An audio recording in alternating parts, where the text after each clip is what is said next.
है, जो राज्य राज्य और देश देश के लोगों को एक फरमान पैदा किया हुआ है कि परमेश्वर आने वाला है, स्वर्ग का राज्य निकट है। यीशु मसीह प्रचार करता हुआ फिरा। आप और मैं नहीं जानते कि परमेश्वर किस घड़ी कब आकर के हमारे और आपके ऊपर टूट पड़ेगा। हालेलुया।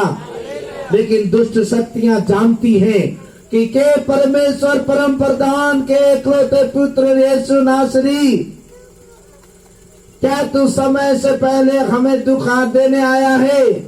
हमें पीड़ा ना दे, हमें तकलीफ ना दे। अभी हमारा राज है, अभी हम मनुष्य को भरमाने के लिए छोड़े गए हैं। तूने तो कलवरी क्रूस में अपने आप का प्राण दे दिया और हमें नंगा खुल्लम खुला तमाशा बना दिया। हमारे सर के बाल उड़ा दिए और पाँव में ऐसा कुछ डाल दिया कि हम जमीन में कदम नहीं रख सकते।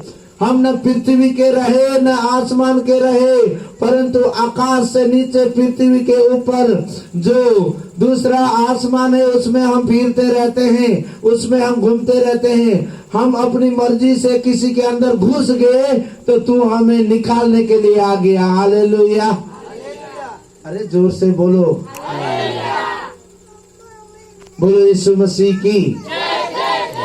उस परम प्रधान परमेश्वर के पुत्र को दुष्ट शक्ति जान रही है, दुष्ट शक्ति पहचान रही है और कह रहा समय से पहले तू मेरे पास क्यों आया है तो मुझे दूसरा शरीर चाहिए, मुझे दूसरा शरीर देना पड़ेगा। हालेलुया। क्या आपको रूपांतर होने की जरूरत है? अरे बोलो ना, कौन सा वाला रूपांतर चाहिए? आपका जो काला चेहरा है या गोरा चेहरा है, आपकी नाक तिरछी या मोटी या चपटी है, या आपका गाल सूखा है या फूला हुआ है, उसमें रूपांतर चाहिए या आपके अंदर की आत्मा को रूपांतर चाहिए? जोर से। आपके अंतर आत्मा को रूपांतर चाहिए, उसके लिए क्या करना पड़ेगा?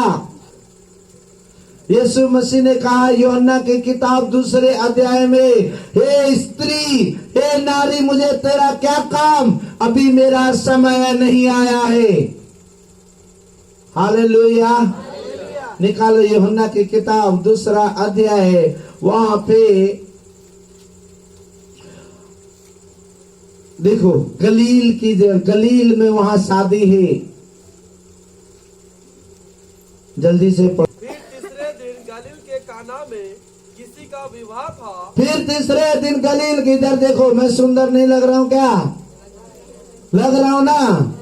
तो मेरी तरफ ध्यान दो। हालेलुया।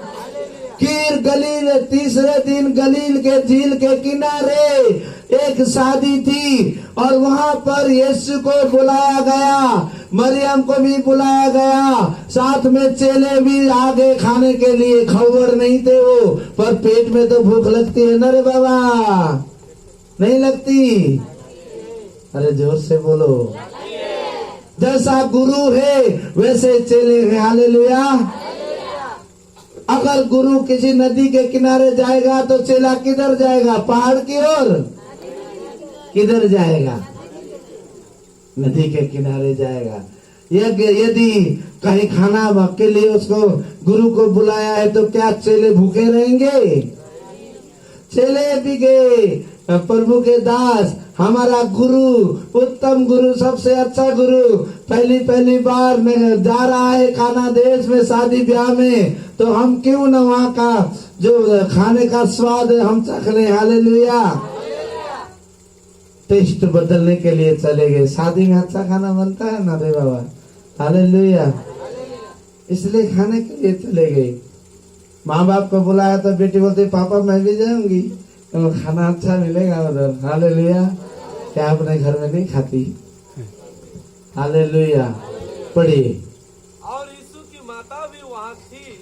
और सुनो, यीशु की माता जो परम प्रधान परमेश्वर के इकलौते पुत्र नासरी मसीह यीशु को जिसने गर्भ दिया, गर्भ में स्थान दिया, जो परमेश्वर के डर और भय में जीवन बिताती थी और कुंवारी मरियम माँ बन करके यीशु को जन्म दिया, आज बहुत बड़ा हो गया, 30 साल से पार होकर के 30.5 साल हो गया।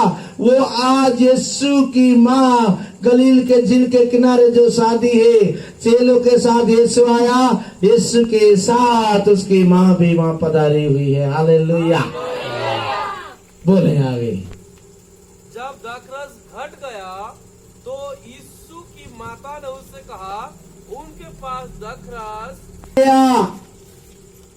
पीने वाले पीते जा रहे हैं और नाचते जा रहे हैं, महिमा करते जा रहे हैं। उस समय यहूदी के प्रचलन में एक बात थी, मैं आपको उसको बयान कर देना चाहता हूँ। उस टाइम दाखरस कैसे बनाया जाता था?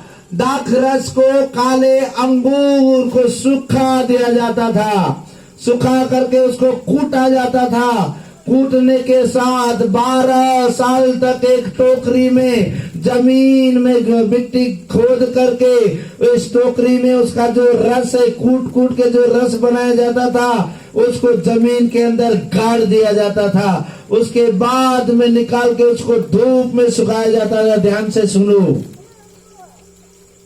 उसके बाद में 12 साल के बाद में वो कैसा होता होगा दाखरस। हालेलुया।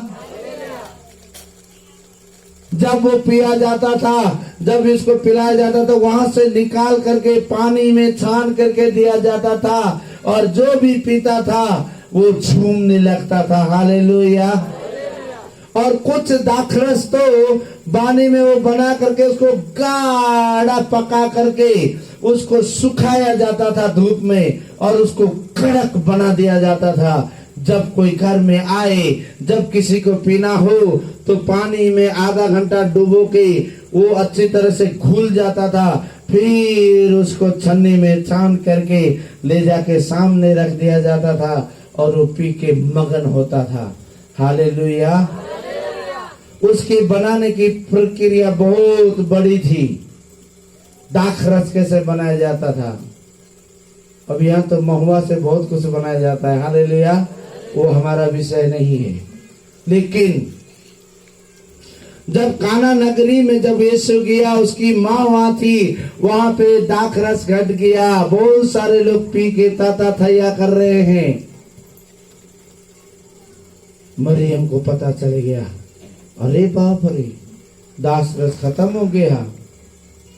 शादी का बनाने करने वाला जो प्रधान था वो घबरा गया, क्योंकि जो दाखरस पी रहे थे वो अभी तक मतवालेपन में आए ही नहीं थे। उनको अभी तो सुरूर चढ़ा ही था। वो बोल रहे थे कि और ले आओ, थोड़ा सा और लेके आओ। मरियम डर के मारे यीशु के पास आई और बोली, यीशु यीशु, वो दाखरस खत्म हो गया। यीशु ने बोला, हे नारी, मुझे तुझसे क्या काम? पढ़े उस शब्द को। यीशु ने उससे कहा, हे महिला, मुझे तुझसे क्या काम? अभी मेरा समय नहीं आया। हे महिला, किसको बोल रहा है?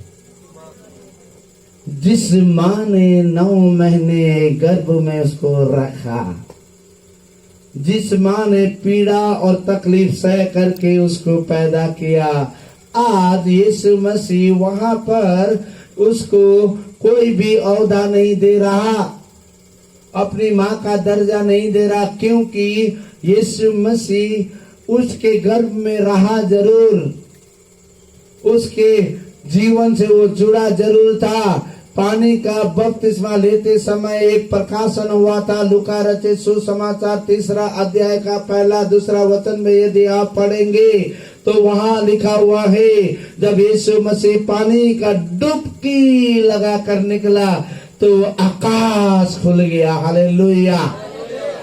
जब आकाश खुल गया तो वहां से कबूतर के नाई पवित्र आत्मा ऊपर आकर के उसके कंधे में दाहिने ओर बैठ गया और आकाश खुलने के साथ में गड़गड़ाहट के साथ एक आवाज सुनी, एक आवाज निकला यह मेरा प्रिय पुत्र है और इससे मैं अति प्रसन्न हूँ। हालेलुया। ऐसा लिखा है, पढ़िए। जब सब लोग ने बपतिस्मा लिया और यीशु भी बपतिस्मा लेकर प्रार्थना कर रहा था,